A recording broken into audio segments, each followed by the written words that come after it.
Hi, here we are again. Another great talk, and thanks for sticking around and welcome. Limor, how are you doing today? I'm doing great. How are you? I'm doing good too. Can't complain. Thank you.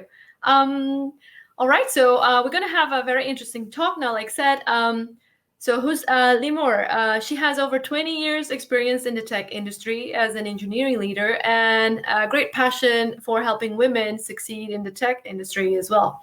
So she's bringing a topic that is of relevance for both women and men, right? So, and I'd like to ask you to please go ahead and share your thoughts on transforming one's online presence on LinkedIn. So the stage Yeah, is yours. thank you so much, Rita. And hi, everyone. It's a pleasure to be here.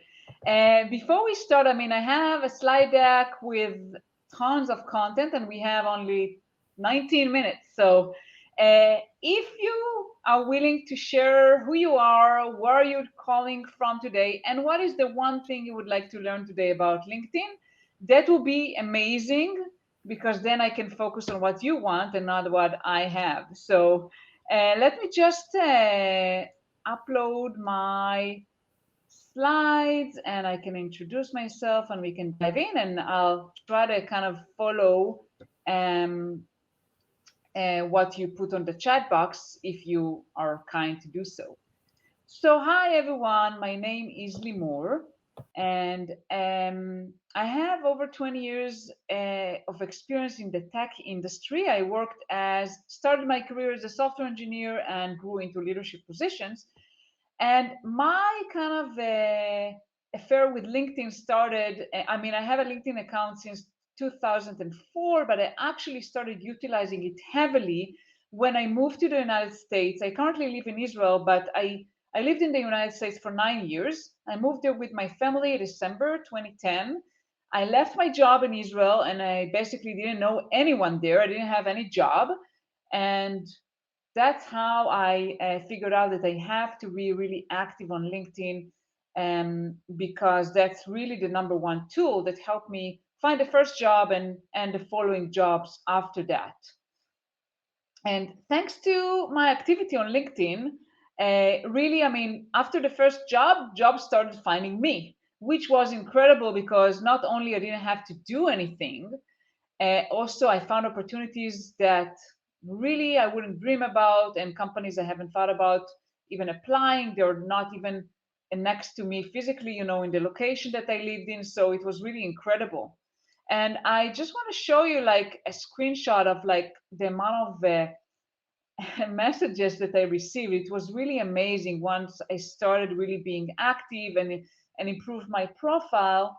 I started getting a lot of, reach out messages from hiring managers and recruiters offering me to interview their company and a lot of, positions I haven't dreamed of at that time. So it was really incredible, and that can happen to you too, depending on what you're looking for. If you're looking to grow your business or you're looking to find a job, that's why I wanted to know really, what you would like to focus on. And this is just to I'm kind of browse really quickly on the slides because we really don't have a lot of time. This is just to show you how I looked like in December 2010. Hopefully, I haven't changed much since then. I moved to the U.S. as you can see with my family. I have 4 kids. Back then, they were really young, and we moved to Denver, Colorado, and I had to really start over, start everything, start my life there, including finding a job, which was very challenging. And back then, I had like around 150 connections on LinkedIn, which mostly were in Israel because I came from Israel and I didn't have anyone from Denver. I didn't know anyone. I didn't have a job.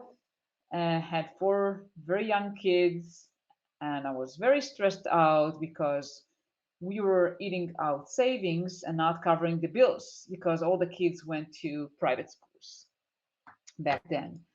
And I started looking for a job and failed miserably because, just applied, submitted hundreds of applications online and didn't get any response. And obviously, that hurt my confidence badly.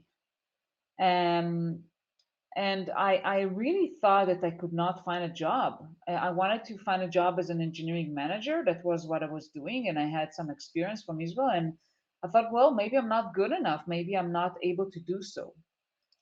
And one day I just decided that, I had an aha moment, and I figured, well, if what I'm doing is not working, maybe it means that I have to change what I'm doing. And then what I did is actually I took some time off from job hunting and I went skiing. Said I live in Colorado, so uh, why not just go skiing, have fun, clear my head a little bit. And yes, please ask your questions. I'll be really happy to answer any questions you have.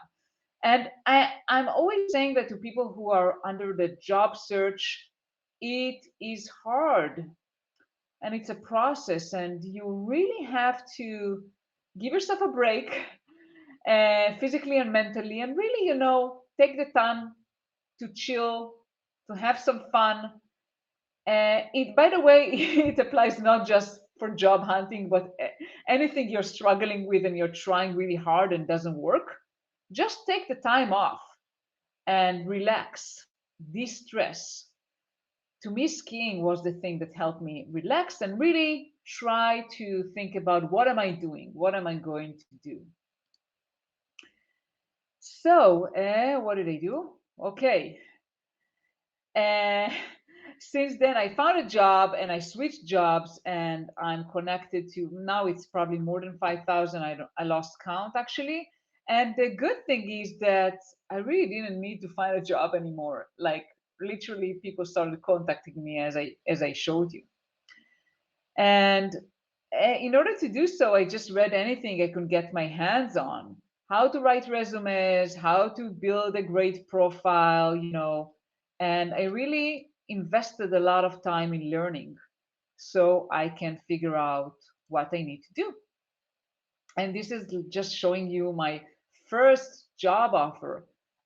It is in April 2011. I was so excited. That was a great day for me. That I was able to find my first job, and after that, everything started happening for me. And the interesting thing is that once I started, my first job, soon after that, I started getting, a lot of people contacted me even about director positions. And it was incredible to see, wow, this is really happening for me.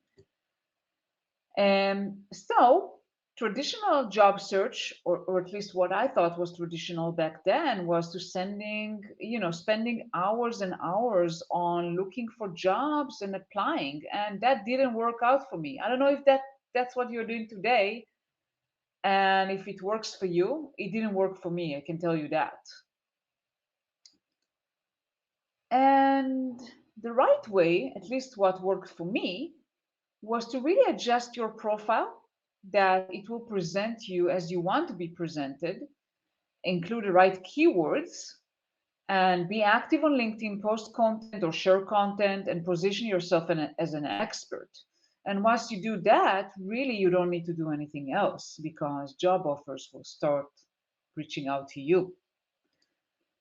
And I want to share with you, because really we don't have a lot of time, just the top 3 strategies you need to take. First of all, and this is the most important thing, and many people don't really pay attention to that, what do you want? And the reason for that is that a lot of people just put on LinkedIn what they have done so far, but they don't spend the time thinking what they actually want, because they may want something different than what they have done so far. And you need to figure out what you want. And once you do that, you need to focus your LinkedIn profile around it. And I'll give you some example later. And make sure that your profile is targeting the audience, not you. This is another classic mistake that people make. A lot of people, they just target the profile around themselves. They say, oh, I'm doing this, I'm doing that. But you want to get into the hands of the recruiters and hiring managers and figure out what do they want, and target them, not you. And you need to grow your network. As I said, I had 150 people connected to me in Israel. Obviously, if I moved to Denver and I wanted to find a job there, I had to make connections to people that live in Denver and grow my network and engage with them and post content and all that in order to really be visible. So let's kind of dive in, and I'm kind of browsing through things very, very quickly.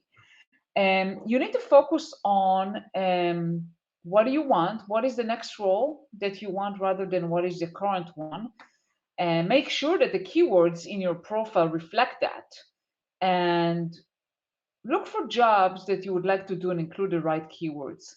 So what I usually tell people is try to do some theoretical search online and try to figure out what kind of job or jobs you would like to do, and then figure out, okay, what are those people looking for? The job listing is very good place to see what kind of language, what kind of words, what are the companies looking for, and ask yourself, okay, what are the things I already have, and highlight them in your profile. Because as I said, you want to make sure you target the hiring managers and the recruiters and not you.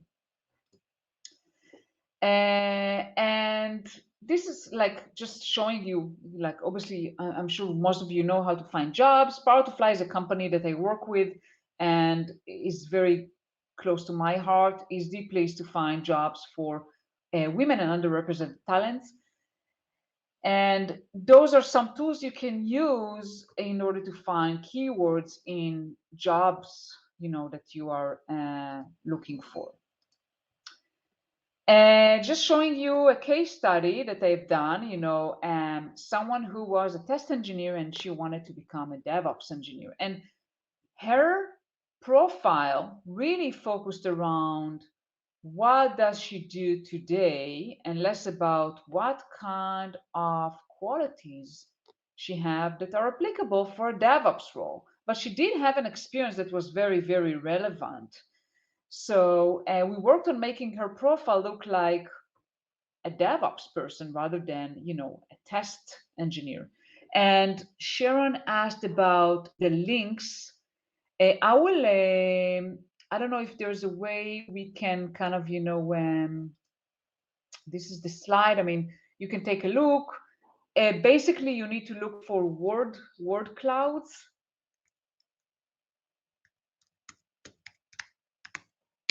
I mean, if you just type word cloud, you'll probably find different tools and see what works for you.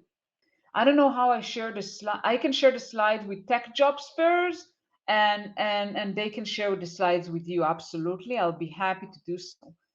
So as I said, you need to target the audience, the hiring manager, and figure out how you stand out as a candidate, and what are the things that you have done that are above and beyond, And this is just showing you an example. So we completely transformed, although she was in testing, we transformed her profile that will be focused around DevOps, and we focused on the thing that she already did. Obviously, we didn't lie. We only said things that she already did that were relevant for DevOps, like monitoring and scaling performance, things that were relevant for a DevOps role. And, as a result of that, she actually found a job as a DevOps engineer. So because she had the skills, she just needed to highlight them. This is just a tip for you about your public URL. Make sure that you customize it, because the default is like with including a lot of numbers, and it looks less professional and also less readable and harder to share. And you can easily change the profile URL. So it's being shown here, and I'll share the slide so you can look at it later. Make sure you have a profile picture. It sounds kind of obvious, but a lot of people don't have a picture, or they don't have a good one. So it's really, really important, because people want to feel like they know you, like they connect with you. And I also recommend putting a background picture, and there are some tools you can use to that. Unsplash is a great site for getting images, that are royalty free and You can use them freely without worrying about it. Canva is a great platform to really design your own things. I actually have a paid account there, but you can create a free account and it's good for anything, for designing posts, for designing, the background picture, anything that you want. It's a great tool. I highly, highly, highly recommend it. I know that we have only 5 more minutes, so I'm kind of want to be cautious of not exceeding the time limits and make sure that if there are questions, I'll be happy to answer them. And if not, I'll just continue until the time is up. Headline is another very, very, very important real estate on your LinkedIn profile. The headline is the title that comes below your name. And most people don't pay attention to that at all and they don't change it. And the default title, the headline is your latest or most current job title and the company you work at. For example, software engineer at Google.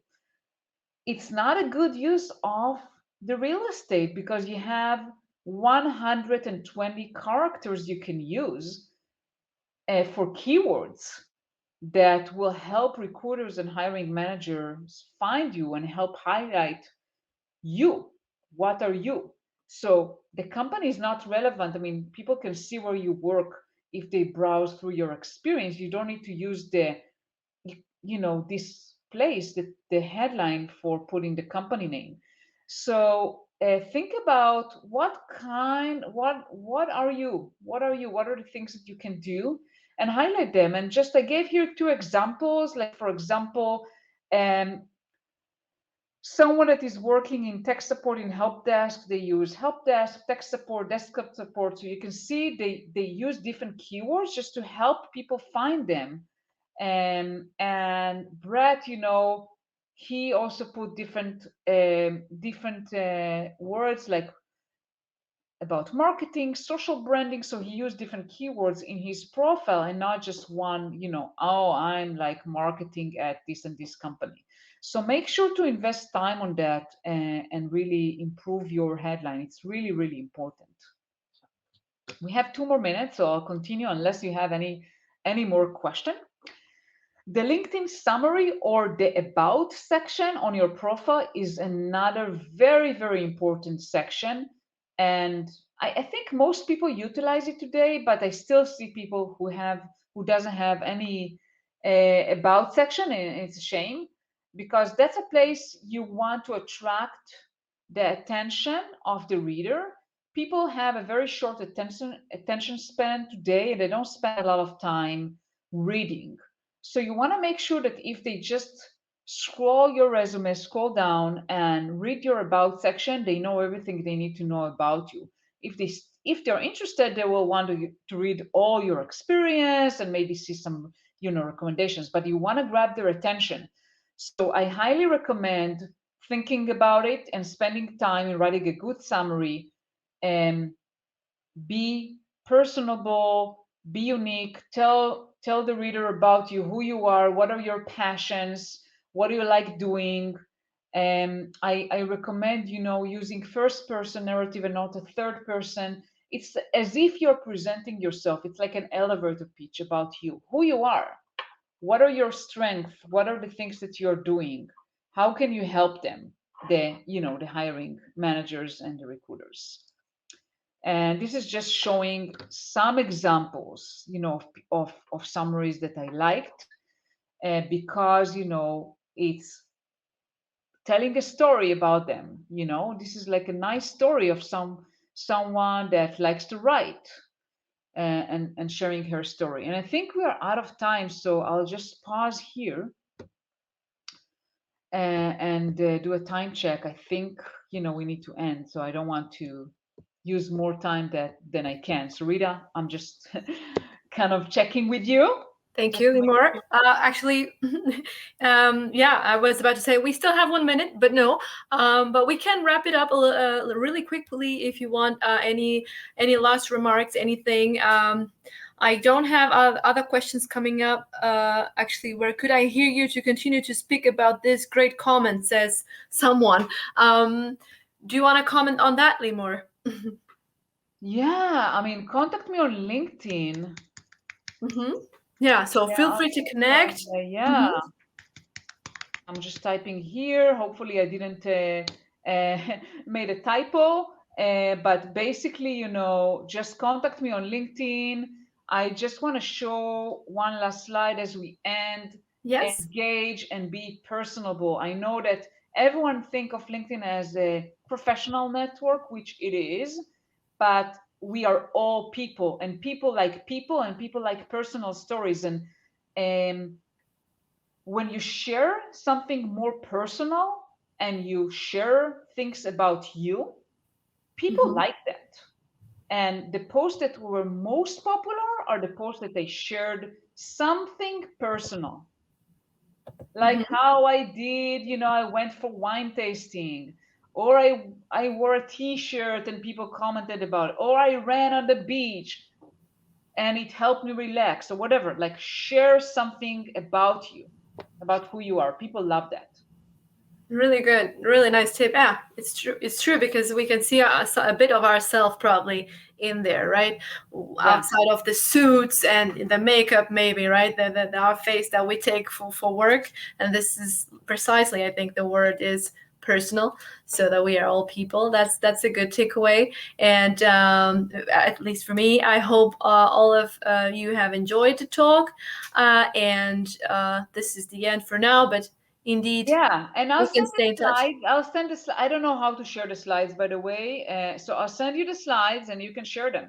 Yes, and actually, the good thing about this is that this presentation was recorded, so we are going to have it soon published also on our YouTube channel, so people can also see it again. So don't worry about that, and it will be done in due time. Thank you again, everybody. Thank you, Limor, Thank and you. It was a pleasure. take care. Our pleasure as well. Bye-bye. Bye.